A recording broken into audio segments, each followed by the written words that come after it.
We held a memorial service for my Aunt Sue Allman-Hunt yesterday. And I've preached about her before. She came to worship here a few times, so some of you may have met her. She was a very intelligent woman with a lot of love for her family and daughter, and of course the complications and challenges of being human, just like everyone. Folks from a lot of different parts of her life came and shared stories. She said she didn't want to fuss, but we needed at least a little fuss.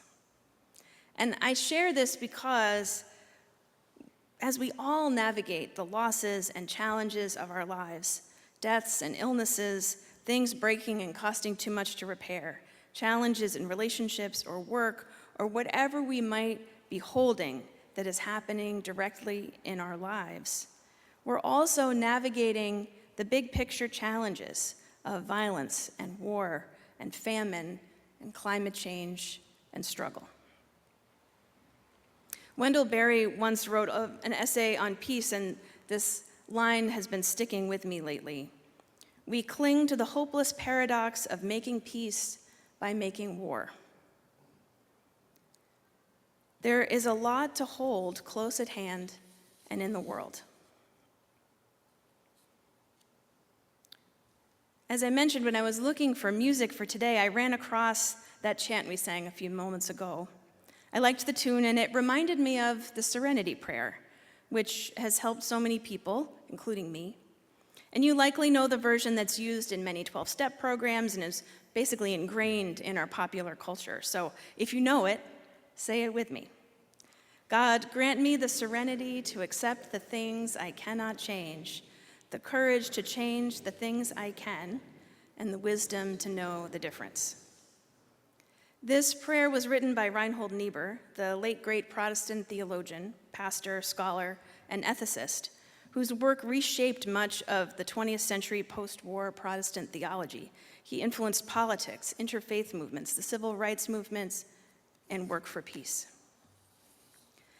Though versions of the Serenity Prayer may have been used by Niebuhr orally in his preaching through the 1930s, his daughter Elizabeth Sifton reports that in the midst of World War II, in 1943, Niebuhr had just returned from 2 months of meetings and lectures in the United Kingdom. He returned to his family in Heath, Massachusetts. The war was heavy on him as a pacifist who had come to advocate for U.S. entry into the war. And he preached a sermon at the Congregational Church in Heath that included formally what has come to be known as the Serenity Prayer. The prayer was later reprinted and distributed to soldiers in the field. And here's the beginning of his original text. God, give us grace to accept with serenity the things that cannot be changed, courage to change the things which should be changed, and the wisdom to distinguish the one from the other. So let's note a few important differences between Niebuhr's original prayer and the more common version today. First, and I think most important, he wrote the prayer as an us, not an I, which asks something different of us. It puts the work of managing grief and change and suffering in community. That it's not me against the hard stuff, but we. Secondly, the courage to change the things I can is a good sentiment, but Niebuhr's original words, courage to change the things which should be changed, is also different. Niebuhr invites the community to discern what needs to change and then have the courage to enact it. It's likely that he was thinking about war and peace, but he may have also been thinking about some other issues that would continue to be a core of his scholarship and theological activism, including advocating against Jim Crow in the United States on theological and moral grounds. God, give us the grace to accept with serenity the things that cannot be changed, courage to change the things which should be changed, and the wisdom to distinguish the one from the other. I've been reflecting lately on how we discern what can and cannot be changed. What am I willing to accept? What are we willing to accept? When times are hard, when there's war and famine and the lives of the vulnerable are being extinguished to help the powerful hold on to their power, with suffering happening with no regard for the individual lives and families that are impacted, it is hard to hold. It's hard to imagine how to live into peace in the world. When our lives are turned upside down with grief or challenge, it's hard to imagine peace in our hearts. It can feel like there's no way forward, like there is nothing that we can change. But we can change things. Not everything. We cannot control the march of time, but we can control how we move through the world. We can control how we speak truth to power. We can garner courage to change the things which should be changed. I was talking with a colleague about truth the other day, and she told me about a workshop that she's been running on truth and activism. And I think I forgot my prop. Hold on. Oh no.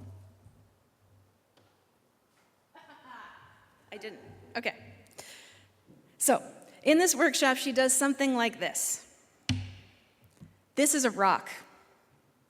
You can tell me more about what kind of rock it is, where it came from, how old it is, what you could do with it, but it's a rock. It's not a bird or a sandwich. Sometimes, in the face of those who would obfuscate truth to more fully exert their will, it matters to say, this is a rock. She was worried this might feel stupid. But people keep coming up to her again and again, because she's running this workshop once a week all summer. And they keep telling her how much it means to them to remember, this is a rock. It's a literal grounding in what's tangible and in speaking simple truths. Finding our truths, naming what are our more metaphorical rocks, can make a difference in finding peace in hard times. The process of discerning what to accept and what to change is in some ways understanding what is a rock. In our reading from the Tao Te Ching, in the Stephen Mitchell translation, the sage writes that his enemies are not demons, but human beings like himself. And in Brian Brown Walker's translation, he writes, a person of Tao values peace and quiet. He knows that every being is born of the womb of Tao. This means that his enemies are his enemies second, and his own brothers and sisters first. Here at home, our government has brought violence into communities with immigration actions that are explicitly intended to create such fear that folks will choose to leave the country rather than stay and risk harm. It's scary and hard, but there are few, perhaps unintended consequences to these choices.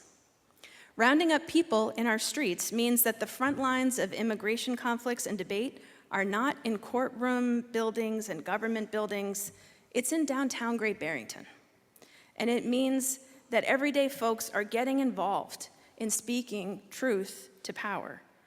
And that in recent polling, more people in the United States are not only in favor of comprehensive immigration reform, but in supporting more people are in support of citizenship for undocumented people than 6 months ago, and by a lot.